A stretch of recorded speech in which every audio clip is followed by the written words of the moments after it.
All right, so this demo is going to go into how to create a digital scratchboard in Autodesk Sketchbook. This is based off the artist Dan Jetsaw, who is a Chicago-based artist. And what you can see here is kind of my layout. And what I've done here is I've brought in some images, so 2 different images. And we're just kind of blending these 2 images together. And then from there, we are adding our black layer and then starting to scrape away. Okay, so how we want to do this, I'm just going to do this from a new document, and I'll go ahead and new sketch. All right, so this one, I'm going to go ahead and just find some new images to play around with. What I'm asking for my students for this project is to blend 2 things together, at least 2. So they could be a background, it could be, let's see, could be an animal and like a car. It could be really any 2 things, working together. So let's see, looking for very specific stuff here.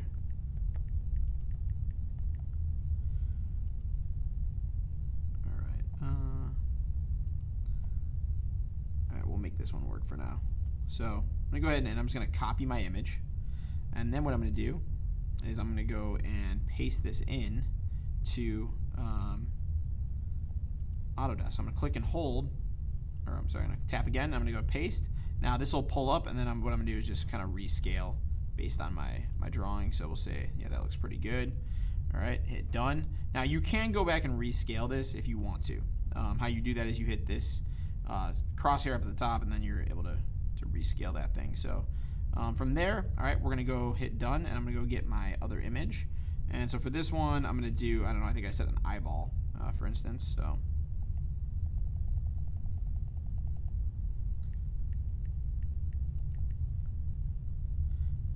So I don't know, let's find one. I could, work from my own image too, which would be kind of cool, but I don't know, this one looks fine.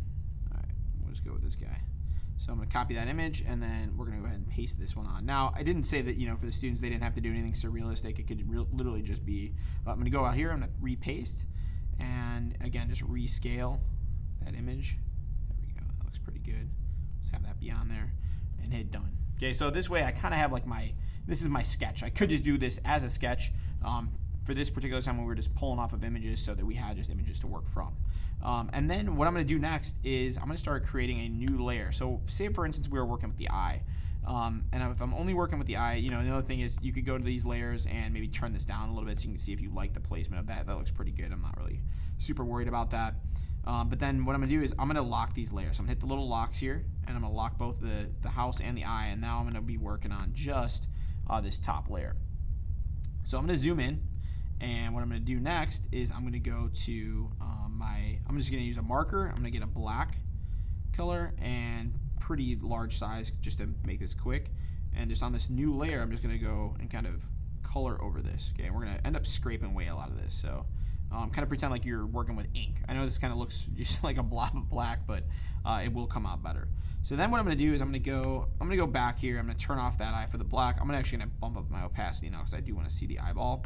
And I'm going to go back to my black, and I'm going to actually turn the eyeball on for that, but turn that down so I can see through. All right. And now when you're doing this kind of scratchboard technique, what you're looking to do is kind of remove, and again, you can do this with your hand, with your fingers. I'll show both. What you're looking to do is remove the black, but you're also looking to show form. So you want to show form, you want to show highlights. And so what I'm going to do here is I'm going to kind of go in and just start kind of scraping away. Now I'm just using my hand. That's a little small, so I might bump that up a little. All right, that's a little thick, so I'm going to go, actually going to go in here and go to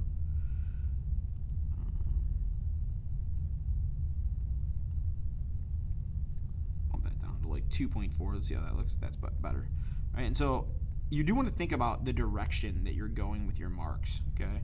And also the length of your marks. So, if I'm scraping out the eyeball, I'm kind of thinking about what direction that eyeball flows, or the whites in here. And I might not change my directions all that much either. I might kind of keep it just that one direction. There we go. So now I'm going to go this way. And again, I could pick up my finger and kind of do individual marks, or I could kind of keep scraping and back and forth. That's fine too. Really, you kind of find your style here. Again, I recommend my students look up Dan Jetsaw. Again, a Chicago-based artist. He does screen prints and posters and works in a similar style to this. So, and this is kind of something I've been thinking about doing for a long time, which is a digital scratchboard drawing, just because you can scratch away and not worry about making a mistake, because you can always easily undo it. You can always fill it back with black real fast, and it's not permanent. The other cool thing here is we could take this and we could make this into a t-shirt. Say I sent this and printed this. When this is done, I could burn this into a screen and make actual posters. So that's another option for the students too. So I think that's kind of cool. So here, let's take a look at this. So what I'm gonna do, as you can see the eye, but let's see what this really looks like. Let's bump up our opacity. And so there we're kind of getting that scratchboard kind of effect there, right? And it's looking pretty good. And like I said, I love having the reference there, and I'm just kind of using it, and you can make do and make changes and go around. When I start getting up into the areas, maybe up here, because it's going to be on the house, I might start changing some of the things I'm doing. I may not do as much realism. I might have it start fading into maybe where the house is, or even like now I'm thinking about it, maybe I start going in here and erasing. Oops, transparency layer is locked. Okay, I'm gonna unlock that, and I'll just go in and with my eraser and erase the stuff I don't want, so I don't even do too much on the eye. So I want that eye kind of floating on the middle of the house. And again, this is kind of partially inspired by Dan's stuff too. He does a lot of houses, floating houses, and like eyeballs on top of them too. So you got to find some hybrid or some blend between these two things. We want some parts on one. So same thing I would do here is I would make another layer, and then I'm going to turn off the eyeball on that one, turn off the eyeball here, and then when I'm going in to say maybe my house here, I'm going to go in and do the same thing. I'm going to give some marker. I'm going to lay it down in an area. All right. And then I'm going to turn that area, that black down. And then I'm going to go in. Oops, I'm going to make sure this is locked. Okay, go with the black layer, and now I'm going to start going in and scraping away. And like this is where you start thinking about, I'm going to go to the pen for this one. Start thinking about maybe continuing your lines, making them a little bit longer. Gotta find that perfect size here. Let's go. We'll try 2.8. And again, you can zoom in too. So let's see. All right, that's not bad. Actually, I'm gonna go a little bit smaller. Let's see. 2.8 was too big, so 1.5. Let's try that.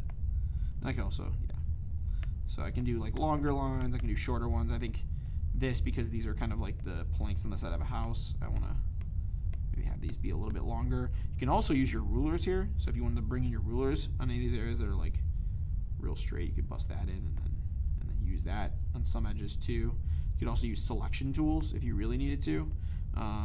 Going in here and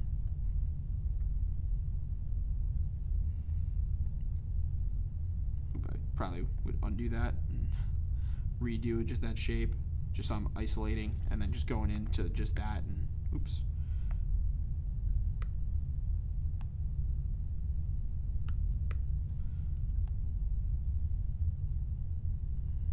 A little crooked on the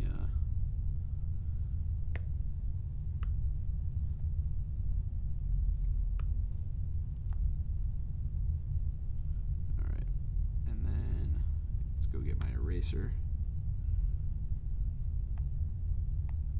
I could use that just to isolate an area. I don't think I need to do that, to be honest. I think that's probably a little bit too much. So, but yeah, these like longer lines would look really nice, I think. And again, like now I'm kind of meeting up with where the eye was originally, and so seeing a little bit of crossover. And then this is how we can get this thing to kind of blend together, right? And I'm just kind of scraping away. And it doesn't look like too much once you're, when you're in there drawing super close up, or even like when the black is not turned all the way up for its opacity. But man, once the thing gets turned on, I think it looks really cool. So I'll show you a couple other examples that I've been working on. All right, there we go, to scraping away. And let's go ahead and bump the opacity up on these two. So we'll go here and pull that up. Okay, we'll go here and pull that up. Now the issue there is I have a little bit too much black in some of the other spots. So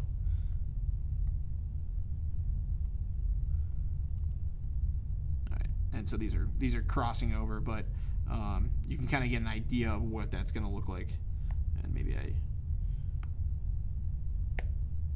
erase a little bit of that so we don't see it. You can see through.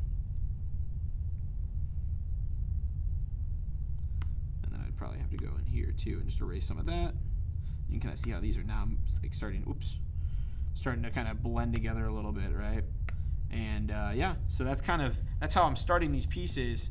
And going back to my gallery real fast, I'm gonna save that one. You know, here's one that I've been working on, and kind of like what, you know, I'm doing like a tree and then a house stuck in the tree. Not necessarily a tree house, but and I don't know, you know, I could have some other surrealistic aspects to this, but this one I thought was coming along really well. I really went with like a very small brush tip for my eraser on that one. And then another one I started working on, similar concept. I think this one was, this one had the sunset. So for this particular one, I was going and I had this sunset going, and I brought in the house kind of laying in the line, so I kind of repositioned it. And then here's what I have so far with the with this tower for the power lines. So again, really anything works and any style works, but you do want to think about how you're making your marks, what directions you're working. So and that's it for right now. The next demo will show you how to add color to your background.